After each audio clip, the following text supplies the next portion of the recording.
Hello, rabid fans of Paul's unboxing videos.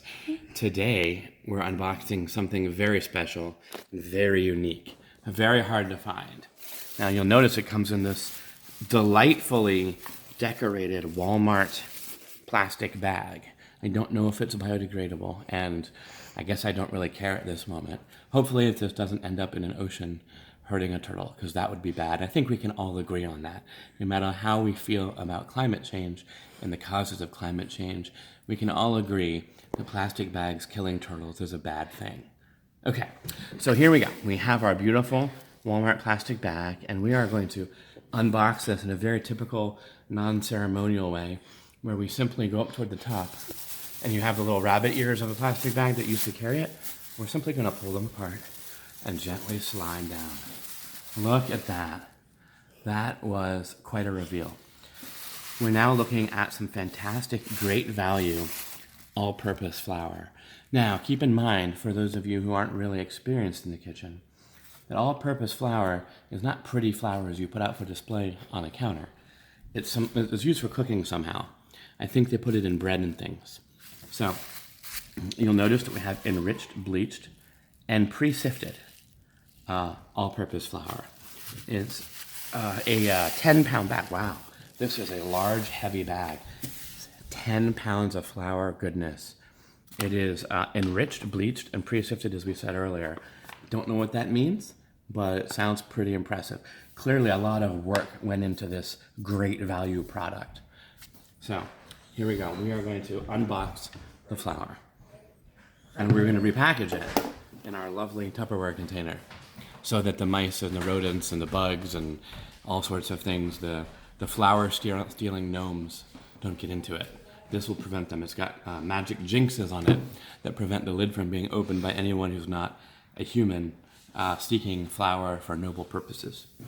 So we're going to slide this over here, and we're going to bring our flour back. Now, I highly recommend that to make sure that the flour is good, you're going to want to turn it around a couple times, inspect your bag for damage. Make sure there are no rodent or bug or gnome entry holes, or bite marks.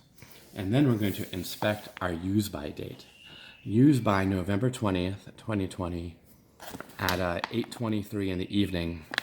I'm not sure what the NT stands for. Maybe it's New Zealand time or something. You got me. But the important thing is 8:23 p.m., we can't use this anymore on November 20th of 2020. It's a lot of 20s. All right, let's open this bad boy up. We're going to use our ceremonial flour opening Pokemon Go Team Valor knife. Oh, we should unbox the knife as well. You'll notice that when we open the knife, it's got this handy little knob. You can use that to push up on the blade. See, like that? Oh, and it swings a little bit. You don't want to pinch your skin, and you certainly don't want to cut yourself. Once it's open that much, you lock it like so.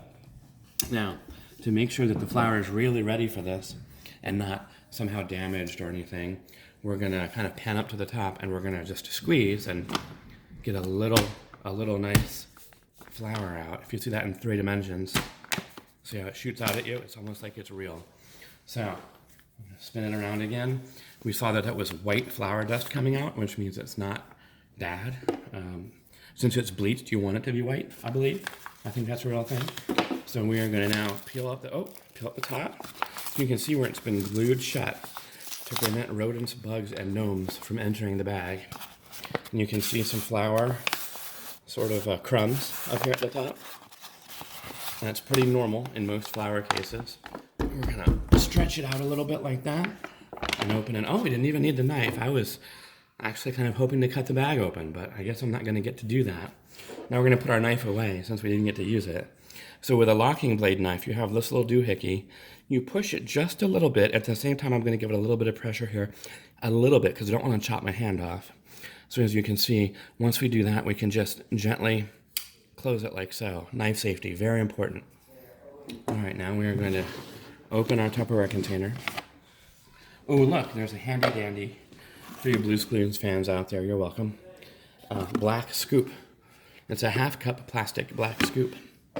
It's probably a good method of measuring flour when you're using it in recipes and for other purposes, whatever those purposes may be. Now, I want you to get a good look inside the flour bag. Look at that. It's got some shape to it and it kind of crumbles. It's almost like soft, dusty concrete. We're gonna pick him up and we're just gonna pour that flour into our plastic container, like so. Wow, isn't that satisfying? That is just a great feeling. It's like when your lawn is 12 inches tall grass and you mow it and you just cut those nice short lines into your lawn, and it just feels so satisfying. It makes you feel good about the day and about your life, about humanity, about our future, about all the things we can do together to help one another. It's a great feeling. Well, that's how pouring this flour in the plastic box makes me feel. It makes you feel too, even if you don't want to admit it. I know it does. You can't hide the truth. It's all in there. All right, so we are getting, a little spill. That's happened sometimes. You have to be ready for little spills.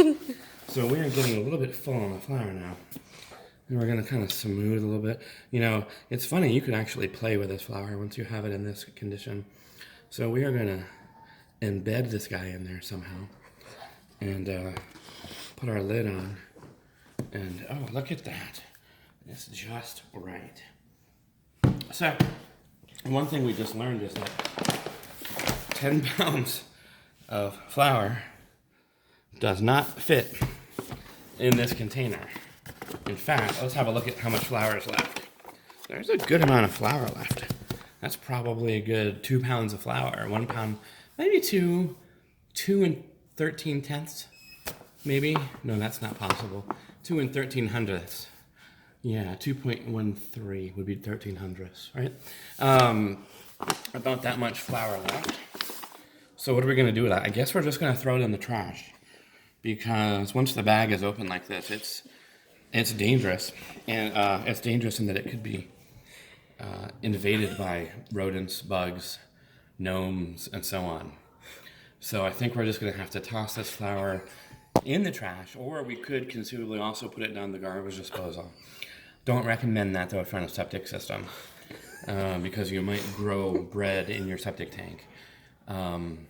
Someone's telling me don't throw it in the trash, but I think that's the only way. So we're just gonna kind of bundle this up and then just throw it toward the trash can. Not actually. I don't know what we're gonna do with it, but the point is it's unboxed, and I'm gonna have to ask my wife because I really don't know what to do with these things. So you're gonna want to be married to a wife, unless you are, a woman and can be a wife, in which case you already know what to do. But if you're a man, good luck. So that's what your wife is for, is to help you figure out where to put the extra flour.